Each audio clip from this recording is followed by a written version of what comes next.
It's the Bark Tank, everybody. It is presented by Sugardale. This is a Monday edition, back in the home office after the Browns went to Pittsburgh and they lost to the Steelers. My name is Andrew Siciliano. Coming up, my former NFL Network colleague Cam Wolfe will join us to preview this week's opponent, the 1-5, much like the Browns, Miami Dolphins, who had an interesting Sunday. Browns lost, obviously, we know that. But they didn't have their quarterback come to the podium afterwards and say that people were late for team meetings and player-only meetings. That's what Tua Tagovailoa did. Cam covers the Dolphins a lot. He lives in South Florida. He knows that locker room up and down. We'll get an inside look at the Dolphins coming up shortly. Let's break down the Browns here and what happened. So full disclosure, and look, I've talked about this a lot. I don't like the Steelers. I'm like you, right? This is, and you see the Browns gear behind me. Obviously, this is as inside, the Browns family here.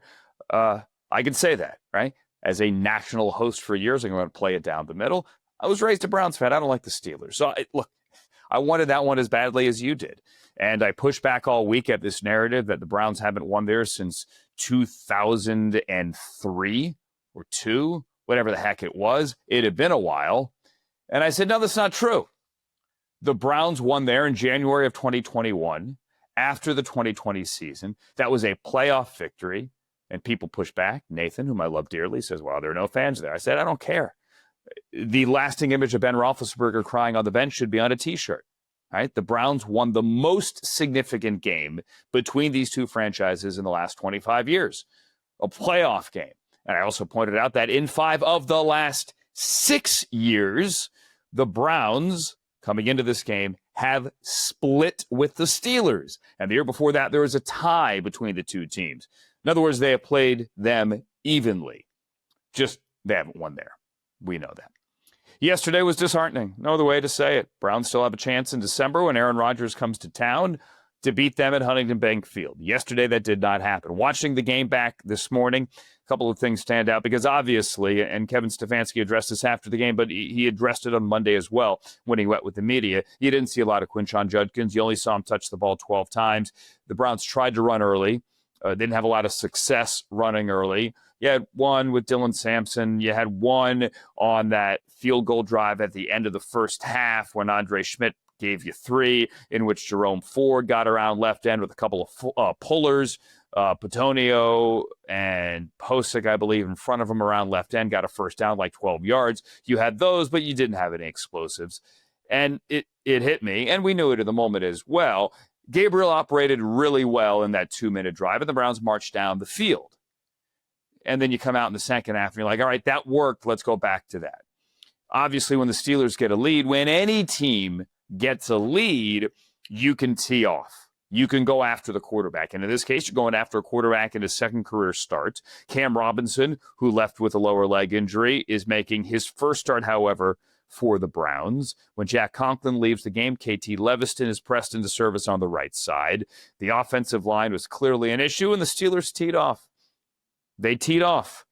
TJ Watt and Nate Herbig and Alex Highsmith, they teed off. And it's a bad position to put any quarterback in, especially a young quarterback. We said this with Joe Flacco the first couple of weeks, when after 2 weeks, Flacco was leading the league in passes attempted, that's not this team's path to victory. Joe Flacco, though, is a 40-year-old veteran. He's a Super Bowl MVP. He's a different guy. Dylan Gabriel, in his second career start, threw 52 passes. He was hit 14 times in this game, which is the most that any quarterback has been hit in any game this year. Any NFL game. As we tape this, basically through 6 weeks, there's a Monday night doubleheader as we tape this on Monday afternoon. 52 pass attempts today by Dylan Gabriel were the most for a rookie quarterback since the now retired Derek Carr back in 2014 for the Raiders had a 54 attempt game and a 56 attempt game. The most ever for a rookie quarterback in this modern era was 61 by Joe Burrow in 2020 against the Browns. That was a Week 2 win, the Browns over the Bengals. It's just not healthy. We know that. But obviously, Gabriel and the offense operated well in that 2-minute drive, and that's what you lean on. And then once the Steelers tack some points on, once Aaron Rodgers hits the sluggo to DK Metcalf, you got to rally. You got to rally. What we can all agree on is, yeah, you'd love to see Quinshon get the ball, right? When you're down 14 and you're driving and you're down 2 scores, you would love to see him get the ball in the red zone. He got 1 red zone carry, and then that was it. And the Browns offense kind of stalled from there. It is about building off the success of this week, what you can find success from. Jerry Jeudy, you had a couple of balls, especially that one in the second quarter where he caught over the middle and turned it upfield. Granted, there was a penalty on that one, but you got to get him involved more.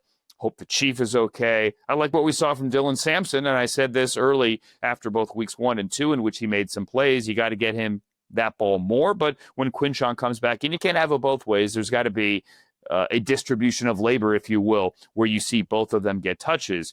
But Dylan Gabriel, and we saw a little bit more of it. Dylan Sampson, a little bit more of it this week. He can make some plays.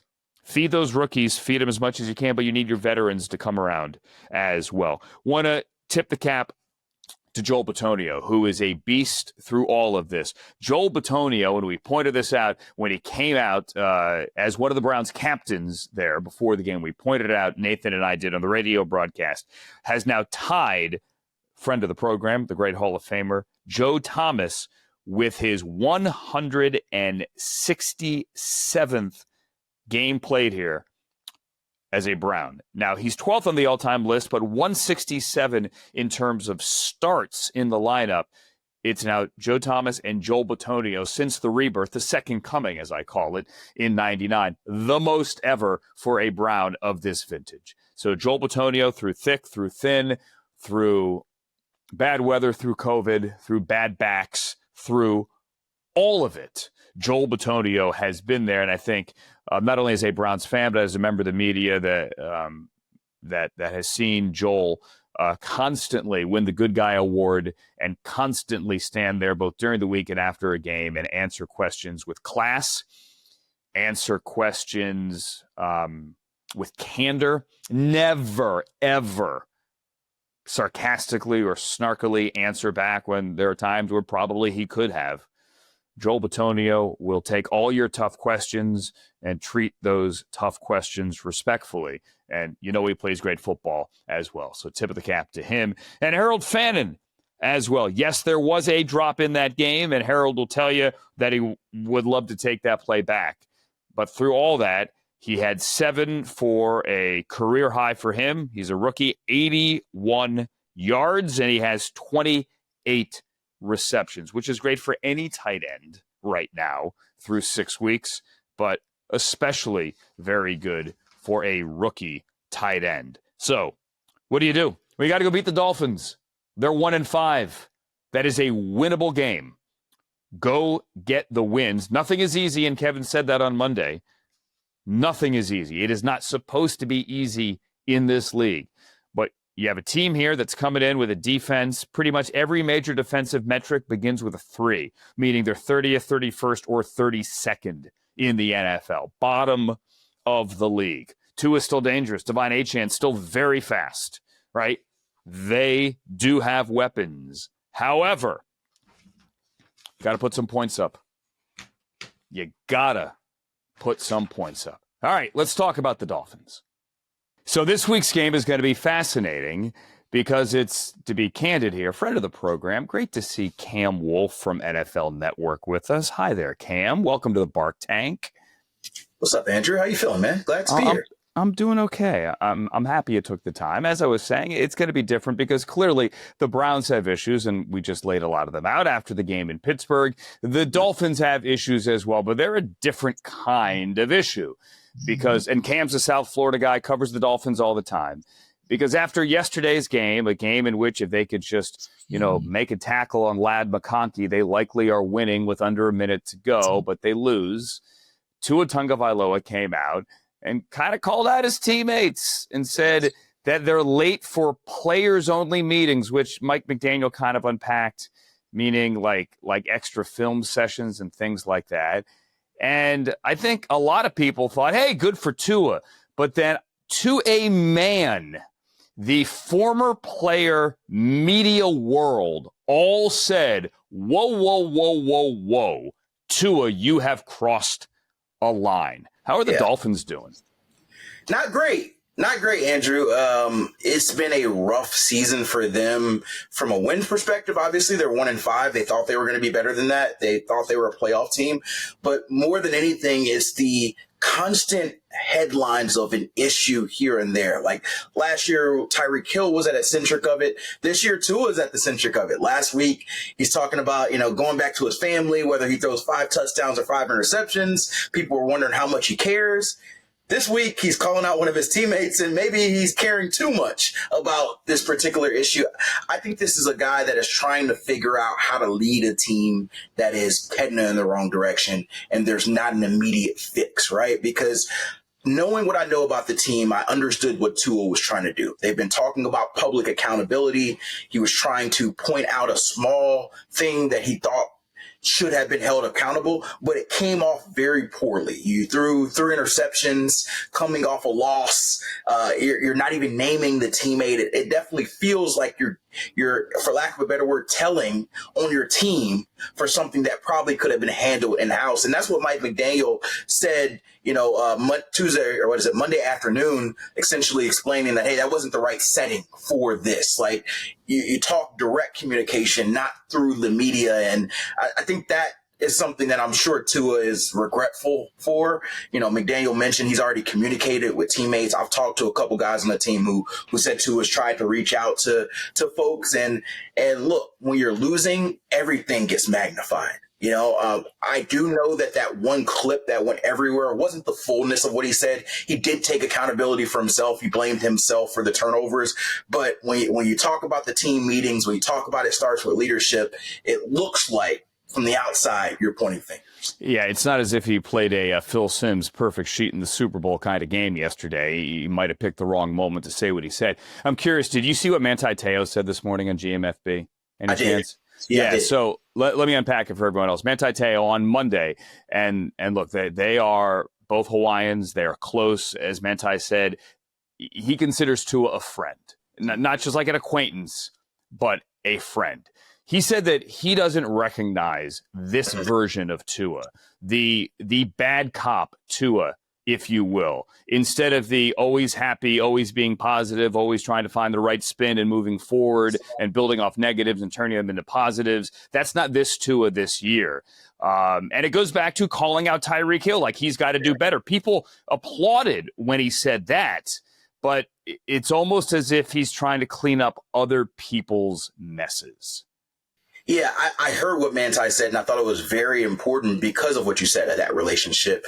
I think generally, the Polynesian community in this generality is very kind. They're very open. They're very wanting to avoid confrontation and more forgiving of people. And you're certainly seeing, for Rich Eisen's word, salty Tua a lot more frequently this year. And I think a part of this is, when you looked at how it ended for the Dolphins in 2024, their big issues were lack of discipline, lack of accountability, lack of control. And a lot of that criticism goes to Mike McDaniel, but it also goes to your quarterback, your captain, your leader from the player side of things. And Tua has always kind of had a journey of trying to find out how he wants to lead. He's not the most vocal guy. And so to me, it almost feels like he's trying to force a version of leadership that's not natural for him, which is why you see some missteps like you saw this past week with the comments. I don't think it was a poor intention. I don't think he was trying to, as everybody else saw, deflect attention. I think he was trying in his mind, trying to do a version of leadership that clearly did not work with the public. It clearly did not work with his locker room, and he just missed, a lot of times direct communication is not necessarily Tua's biggest strength. And I think that's what was needed in this moment. If you got an issue with the guy not showing up to a players only meeting, tell the guy, talk to him in front of the team. And that was, I think, the miss point there. And like you said, maybe after a 3 interception game is not the right medium. And so he's trying to feel more comfortable in his own shoes, to be more vocal. And through that, we have seen him run into some landmines. And I think he does have some work to do, honestly, to rebuild in that locker room, because when you come out and say something like that, I think it's hard for people to feel the same level of trust, you taking a personal in-house player group manner and displaying it to the world. It just doesn't play as well. Talking to Cam Wolfe here, NFL Network, South Florida guy, covers the Dolphins all the time, and this after the Dolphins lose to the Chargers and truly let one slip away at home. They, like the Browns, are 1-5 coming up this week. 2 1-5 teams, 2 lefty quarterbacks, 2 Hawaiians, Dylan Gabriel and Tua Tagovailoa. That should be the story going head-to-head at Huntington Bank Field. If you look at what they have, they have Devon Achane. We saw his speed early in that game. He is still a weapon. Darren Waller off the couch and out of the studio. He's back on the field. All of a sudden, he looks like the guy we saw 7-8 years ago. He is still certainly a weapon, but defensively, oof, Cam, they can't stop a nosebleed. So maybe, just maybe, this is what Dylan Gabriel and that Browns offense needs. Tell me what's going on that side of the ball.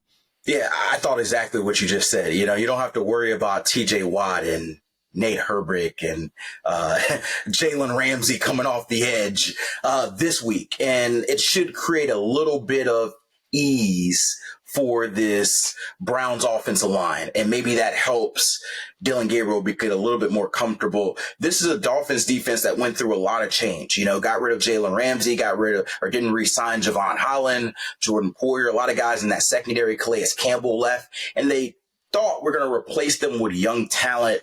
Honestly, it's a group that just has not performed well. Their first round pick, Kenneth Grant has not played well at all. He was supposed to be their big run stopper, nose tackle in the middle. They're the worst run defense of football. When you spend your first round pick on a run stuffer and you're still the worst run defense of football, it has not translated. So, good opportunity for Quinshon Judkins to get right back on track. And I certainly think there's going to be some points scored in this game. I think that, especially with this Browns offense, if they can get over some of the drop issues they've had in recent weeks, there's holes in this secondary. There's holes on the defensive front to run the ball. And so that is going to be the route for the Browns, getting right. And then hopefully, as you mentioned, keeping some of those big play weapons like Devon Achane, Darren Waller in the red zone, and Jalen Waddle in check. Kenneth Grant, for those who don't know, played next to Mason Graham on that Michigan D-line. So 2 Michigan D tackles taken in the first round. Graham, obviously, by the Browns, and Grant, who we'll see this weekend by the Dolphins. Cam, if I could change gears here real quick, we're recording this Monday afternoon shortly after Brian Callahan, and obviously ties to the Browns there with Bill Callahan, their former O-line coach there, coaching with his son. Brian Callahan has been fired by the Titans. You are in Nashville a lot. You cover that team a lot. Your reaction to that news? Not surprised. Maybe the timing is a little surprised. I thought he would have got maybe the full year before a move was made. But the reality is they drafted Cam Ward with the vision that Brian Callahan was going to make him look pretty good. And the offense has regressed. They've looked worse than they did last year.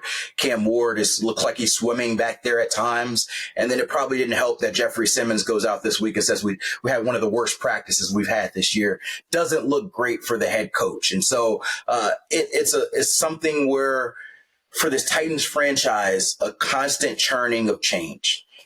Since December 2022, they fired 2 head coaches, they fired 2 general managers, and now they start again in a place where there's not a lot of talent on that roster. So, I don't know how many candidates, unless they really love Cam Ward, are lining up for that job. And so for Callahan, I don't know how much of a chance he had with the roster, but I will say with Cam Ward, the expectation was he was going to be better out of the gate than he was at this stage. And so, another rough period for Nashville, for the Titans, and maybe for the Browns. Maybe Callahan, the older Callahan, finds a place back at home where he was doing really good before he went and followed his son.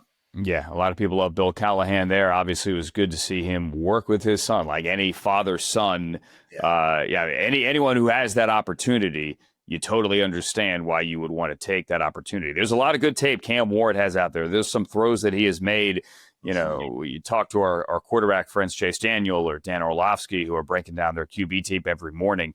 You see a lot of good in Cam Ward, but you have not yet seen the results. And you obviously had Cam on the podium a couple of weeks ago saying that their offense was, a 3-letter word, which Booty, thank you. And not Keyshawn Booty either. Not Boutte, not B-O-U-T-T. No. But Booty, Cam. Yes, exactly. That's a good way to say it. Like, can you imagine a veteran quarterback coming to the podium and saying that? Like Matthew Stafford saying, guys, really, we Booty. Like, can you imagine Matthew Stafford coming to the podium and saying that? No, I cannot imagine him saying that. It's definitely a different generation of or Joe quarterback. Flacco. Yes. Or Sam Darnold. I don't even know if that's in Joe Flacco's Geno Smith. I just don't. Yeah. But again, another sign of maybe why Brian Callahan is no longer here. You got to think about this. Your ownership. That's embarrassing. That's embarrassing to hear your quarterback have to say that because he has some reason to say it. It's not like you're like, you're being too hard on yourself, Cam. No, you're seeing what we're seeing.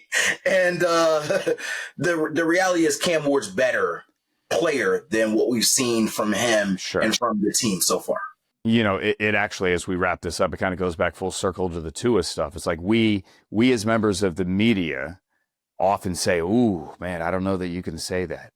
Ooh, you shouldn't say that on the podium. But at the same time, it's like, well, thank you for saying it because now it gives us obviously something to talk about. And I do mean this, appreciate your candor. Like, I'd rather have you honest than saying, than saying something, you know what I'm saying? You appreciate the honesty. Hey, we're close. Right. We just need one more play here or there when we know you're not close. So it's a balance. I don't want guys like Tua, like Cam, to take the criticism as let's bottle it all up and say nothing.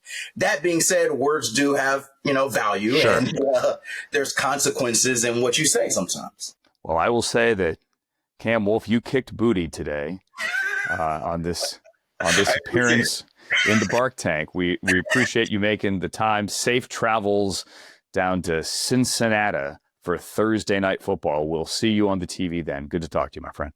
Appreciate you, Andrew. Thank you, man. Love Cam Wolfe. One of my favorite people. Always working hard on NFL Network, and he will be covering as we transition here to what's sizzling. Presented by Sugardale. Let's go around the AFC North. Cam will be at the Bengals-Steelers Thursday night affair. I hope he's not eating chili, but he will be there at Paycor coming up to open up week 7. All right, so let's go around the league. Joe Flacco started for the Bengals. He made some plays, had a nice back shoulder touchdown to Jamar Chase, but not enough of them. And the Packers beat the Bengals, so Cincinnati loses again with its third different starting quarterback this year. And now they get to face the Steelers, who are in the division driver's seat. I've heard it both ways, Andrew, after beating the Browns. That is a quick turnaround, a Thursday night game. Trey Hendrickson goes into that game banged up. Mike Gesicki is going to be out a while. Zach Taylor said that on Monday. So the injuries keep mounting here for the Bengals, and their season is truly on the brink as they get the Steelers coming up on Thursday. Speaking of on the brink, the Ravens have a bye week this week, and John Harbaugh, or maybe Jim said it as well, but John Harbaugh, the Ravens coach, has intimated that Lamar Jackson could be back after the bye. He also said, and if you watched any of the Ravens game, it was on at the same time the Browns game was. If you watch any of the Ravens lost to the Rams on Sunday, I don't know if you saw, but Snoop Huntley came in when it was a 2-score game. So Tyler Huntley, former Brown, got in there late. And John Harbaugh was pressed on Monday, is Cooper Rush still your number one quarterback if Lamar is out? And he said, yes, but we like Tyler Huntley, and we think he should be playing as well. But they have 2 more weeks for Lamar Jackson to get healthy, heal from that hamstring injury. And the Ravens do think that after the bye, when they come back, week 8, that he should be ready. 2 more games for the Browns before their bye. This week, Huntington Bank Field, as mentioned, the Browns and the Dolphins. And then next week, we go to Foxborough, lovely Foxborough, to face the Patriots with the final game here for the Browns before their bye. Tough one. Browns lose in Pittsburgh. All losses sting. A loss to the Steelers clearly and obviously sting a little bit more. Always try to shoot you straight or shoot straight with you and give you the honesty here. Browns know they got to do better, and hopefully that happens this Sunday against the Dolphins in a game that you should win. So let's hope they do. Thank you for listening to, liking, subscribing, doing all those things that you do on a podcast here. This is the Bark Tank presented by Sugardale. We appreciate you watching on the Browns YouTube page as well. From the home office, my name is Andrew Siciliano. Have a great week, everybody. We'll see you next week.